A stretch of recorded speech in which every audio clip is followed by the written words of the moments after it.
Jason, the under-17s team saw big changes in personnel this year as the bulk of last season's team moved up to the 19s. As a result of this, the influx of new players brought the age profile of the 17s down significantly.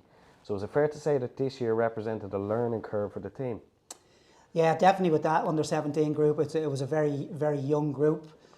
We had players who were going into the year at under 17 with the possibility of playing 2 to 3 years up. So we kind of viewed the year as a great chance for those players to develop. A lot of them had come through, being under 15 internationals, under 16 internationals. So, and again, that's grown for next season. We've got a great young group, but they'll play effectively at their own age in this coming season. But yeah, from a development point of view for last year, yeah, we said it was definitely a learning curve for them players, and we're very excited to see where that group goes for next season. They also underwent a change in management midway through the year with Keith Coffey coming in as head coach. Highlight for the team being the Super Cup in Northern Ireland when they beat Rangers in the Vase final. Yeah, look, that was brilliant for them to do that. But I think probably the bigger picture for the Super Cup in Northern Ireland was they were away together for a week as a group, which was really important. We felt it was really important. It's something that the boys' teams do when they're going to Finland or they go to competitions abroad, just to give the players that international experience, play against different types of player, different styles. But really, the bigger picture for that week was to be together going forward as a group, and it really helped gel the group and cement playing styles and stuff like that. So yeah, it was a brilliant week for them, and they actually went to Belfast then for their end of season trip and played some of the teams again. And again, it was a great way for them to finish off the season, but it was a huge learning curve for them at that particular moment in time. And we felt, once they were playing in Tier 1, that was very important, because the previous season they'd actually played in Tier 2, and we felt by playing in Tier 1 the competition was a little bit tougher, as it should be, but the trip definitely helped the players navigate around how difficult it was to play in Tier 1 for the rest of the season. So yeah, it was very enjoyable for them. The management of the women's side of the academy won't have been too disappointed, as there were some very good results recorded along through the season, and the team would collectively have gained a lot of experience from that first year together as well. Yeah, look, the team has grown so much, in the last year. As I said, a lot of the players were very young coming in the first place, and we looked at a long-term view for the players, because we've done some good recruitment in terms of looking at players with great potential, and essentially, young players now coming in have to aspire to play for our first team. So we're looking at that really high technical quality player that they can come in, be a part of the environment here in the academy, and then eventually have the ability then to step on then to the first team. So, yeah. We're looking at plenty of international call-ups in 2023. That must be a great satisfaction to yourself and the rest of the guys. Yeah, it was brilliant. Look, to have so many of the kids involved in the international teams was fantastic, and I think I looked at one stage of the season, we actually had under 15, under 16, under 17, under 19, and then obviously we had players in the World Cup squad as well. So it was brilliant to see. But for those younger kids getting that international experience, it's really vital for their development, and we've a large cohort of them again who'll represent the club next year at U17s, U16s and U15s. So it's brilliant to see. As I said, it really sets certain standards amongst the group. As I said, they're being exposed to playing against international opposition, which can only help them here domestically as well when they're grown as young footballers. And especially seeing the young players progressing so quickly as well. Katie O'Reilly making her first or senior team debut in the All-Ireland Cup against Peamount at the age of just 16.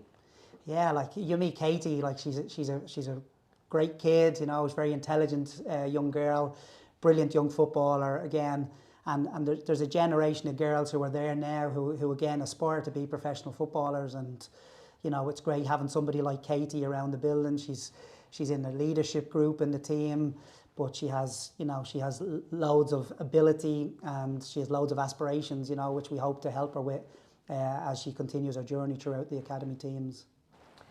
Looking now to the under-19s, the team made some history this year when they became the first side to win the league title undefeated fantastic achievement. Yeah, the team, look, anybody that's seen that under-19 team play this year, can't help but have been impressed by them. They played fantastically well all year. What I will say about the group is that they were probably the best coach team in the country at that age. The two coaches, Wayne Ashbrook and Barry Scullion, phenomenal job with the players. So they had missed out the previous season, in the Tier 1 Cup final and League final. And I think the team goals this year were to go that one step better. But to do it in the manner that they did it in during the season was they were a joy to watch, regardless of who they played against. I mean, they played 20 league games and didn't lose one. They went through the first phase of the league without conceding a goal. So they were just superb all the way through. But probably more impressively, they had players who went in and out of the first team. That was something really important for the group. Some of the young players who we had signed for the first team came back and played with the 19s, but there was a terrific team bond right throughout the season. There was a great fluidity between first team and 19s players, and so again, just trying to embed the right things for the players to do, and Wayne and Barry have done a phenomenal job. The amount of goals they scored during the year as well. We did a highlights reel at our Player of the Year awards.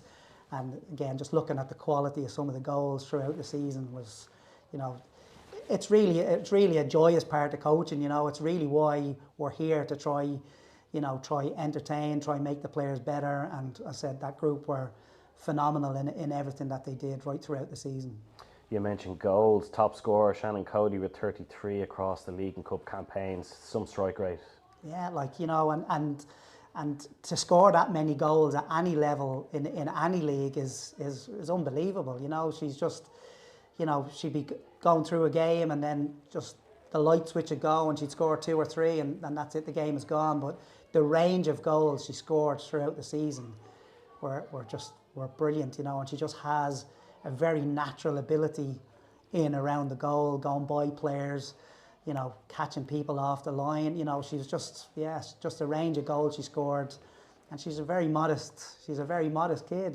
So, I said we've got very, very high hopes for her, and but as I said, to score 33 goals in any season for any club at any level has to be highly commended.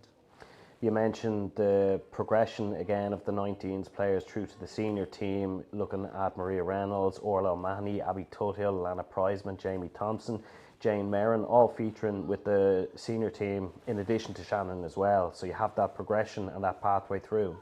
I think it's very important to have that. That's the purpose of the academy. The importance of the academy is to develop players to play in the first team and to try get through that transition as easy as possible. You know what I mean? So if you look at the age range of our first team squad, it's very young. And those players have come in and out of the groups seamlessly, and that's a credit to everybody who works in the academy, whether it's the strength and conditioning department, the analyst department, the medical department. It's a credit to all of them, and obviously the coaching department, that them players are ready to come in and out of the first team setup. But for me, in terms of what we're trying to build here, at academy level especially, is to develop players who have that ability to play for our first team. And then 2023 saw the recommencing of the 2010 Development Academy and the commencing of the 2011 Development Academy. Talk to us a little bit about the plans for the future there. Yeah, so we met with our academy affiliate partners and clubs who are on the same page and the same wavelength as us in terms of how we want to develop players going to the future. So the 2010 group have been in for a year now at this stage, and they've started now to play games now against centres of excellence across the country.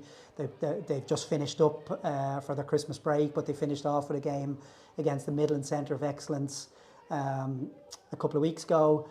And again, I'm really excited about this group. They're very, very highly technical players, and yeah, they come from a variety of clubs, and it's great to be able to work with our partners. As I say, the players come in every week, but they still get to play with their own clubs. And when we sat down during the summer with those affiliates and partners, we expressed that that's what we wanted to happen. We still wanted them to play with their friends and enjoy the game, but come in, you know, to us regularly and just get a taster of what it's like to play at that higher level. And that group, as I said, I'm very, very excited about. And then we added on another year group then from September. So we reached out to the 2011 group. And again, some very, very promising players in that group. Very excited again to have those players become a part of the Rovers family. And look, we want them to come in here, get some great coaching, but we want them to go and watch our first team. We want them to have access to meeting Anya O'Gorman, Steph Roach, you know, players of that experience. But we also want them to see our academy players playing in the first team as well. And again, just have that aspiration of being a footballer, you know. Have you been surprised at the technical ability and the standard of the players at that age, so young? The technical level of those two groups they're outrageous, you know what I mean? And I've worked with some international teams, you know, going back, 10, 12 years, and for me, the standard of these young players coming in is really, really good, and that comes, you know, as a result of many, many great things. The people in grassroots clubs doing their coaching badges, you know, having great facilities to play in. And yeah, just having great people involved in their journey so far. And I think that journey now for younger girls is starting to become a little bit clearer for them to aspire to be footballers when they get to a certain age. So yeah, but the technical level of those groups are, yeah, I love watching them, I love coaching them, and yeah, it's very exciting for the future. It's very exciting for the club. Not only to have the first team, but to have now these players right back to 2011s who want to be Shamrock Rovers players.